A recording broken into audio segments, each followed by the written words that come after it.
It's midday.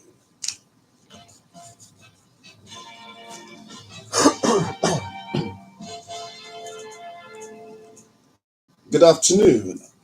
Here is the midday news on OGB and Debo Adeyinka. First, the major items. Federal government restates commitment to improving access to clean energy. Ogun State Governor is reassuring of support for Nigerian Legion members.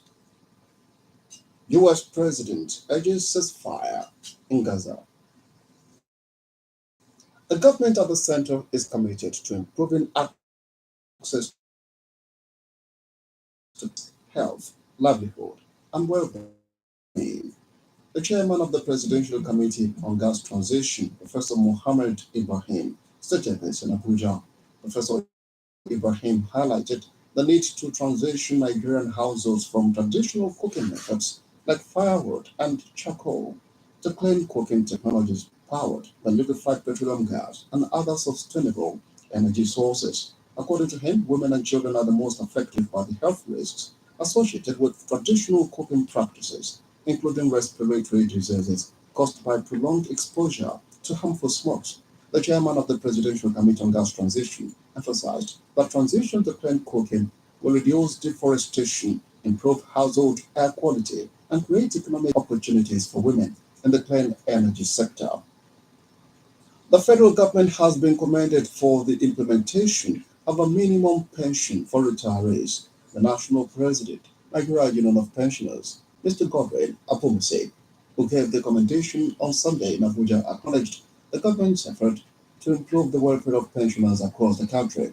Mr. Apomose lauded President Bola Tinubu for his dedication to addressing the economic challenges faced by pensioners under the defined benefit scheme. He highlighted the approval of the 20% pension increase as a significant step in supporting retirees. The minority caucus of the House of Representatives has given the President Bola Tinubu-led government a pat on the back for its move to sanitize the nation's tax regime. The caucus, however, called for a review of some of the provisions in the tax reform bills currently before the National Assembly. The minority caucus leader, Representative Kingsley Chinga, made a call in an interview describing the tax reform bill as commendable. Representative Chinga pointed out that 50 million naira company income tax exemption proposal was a far cry from the economic reality of the times. It suggested that the tax-free benchmark should not be below 100 million naira, going by the inflation being experienced in the country. The lawmaker called on the government to think of increasing the tax net instead of increasing taxes, noting that the country would generate more income if more people and entities are brought into the tax net and taxed properly. Nigerians have been urged to shun inflammatory remarks and divisive development of the nation. The Delta State Governor, Honorable Sheriff Oborivere, made the call at a special interdenominational Thanksgiving Mass in commemoration of the 2025 Armed Forces Remembrance Day celebration held on Sunday in Asaba. Represented by his deputy, Sir Monday Onyeme, the governor pointed out that Nigerians emulate the sacrifices and commitment of fallen heroes and pursue the path of peace, unity, and justice.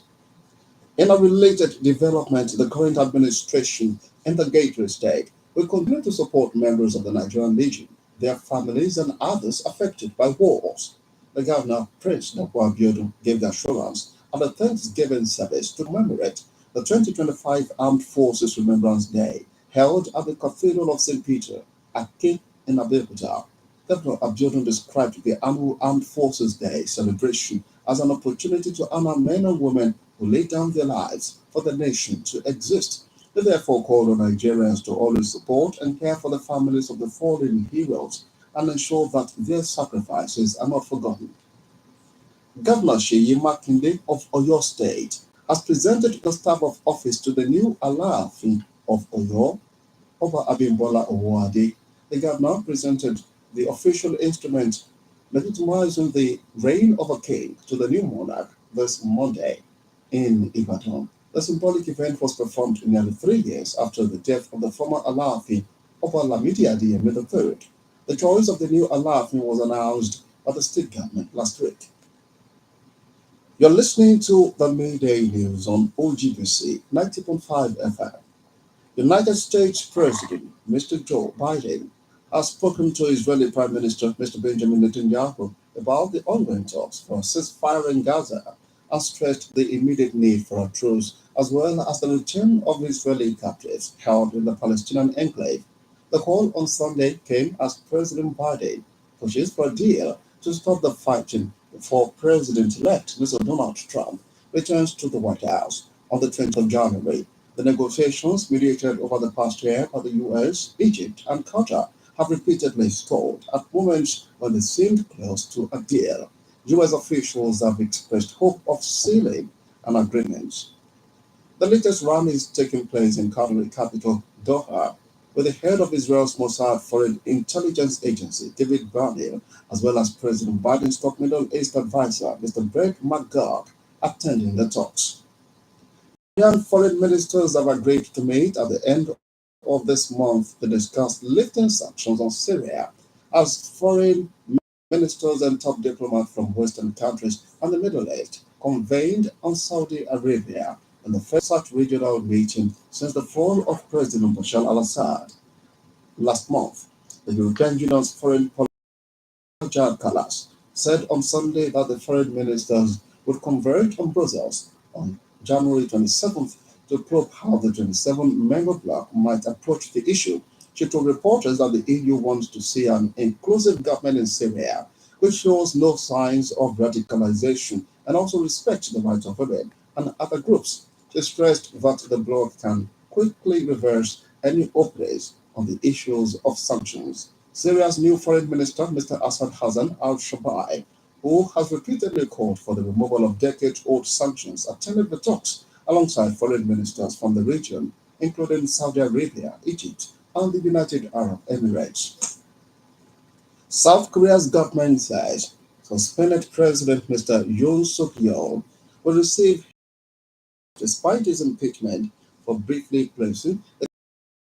According to the government, President Yoon's salary will increase by 3%, 162.6 million won, about $179,000, in line with the standard for government officials. Since his impeachment in December, President Yoon has resisted attempts to investigate and arrest him for alleged insurrection and abuse of power, placing the country deeper in political turmoil. While suspended from his duties, President Yoon remained in office until South Korea's constitutional court upholds his impeachment.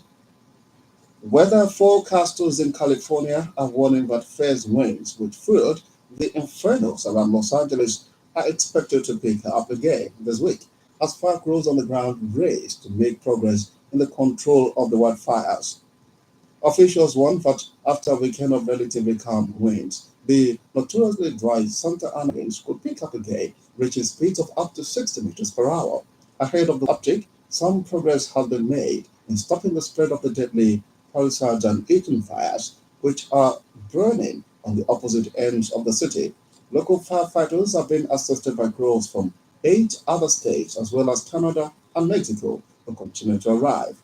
The Los Angeles Medical Examiner updated the death toll on Sunday to 24, while officials said earlier that at least another 16 remain missing. On sport, British number one Jack Draper was far below his best but managed to avoid a shock first-round defeat at the Australian Open. Draper seeded 15th twice, trailed before fighting back to beat Argentine clay specialist Mariano Navone 4-6, 6-3, 6-2, 6-2 in a mammoth 4 hour and 1 minute. The 23-year-old left hand for the first match since October, having had his build-up disrupted by a hip problem. Draper insisted beforehand he was ready to go against 46th ranked Navone, but the US Open semi-finalist, usually reliable serve, was broken 5 times and he committed a whopping 88 errors. The socio-economic development of the country. Room part. To end the midday news, another look at the major items. The chairman of the Presidential Committee on Gas Transition, Professor Mohammed Ibrahim, shows that we positively women's health and well-being.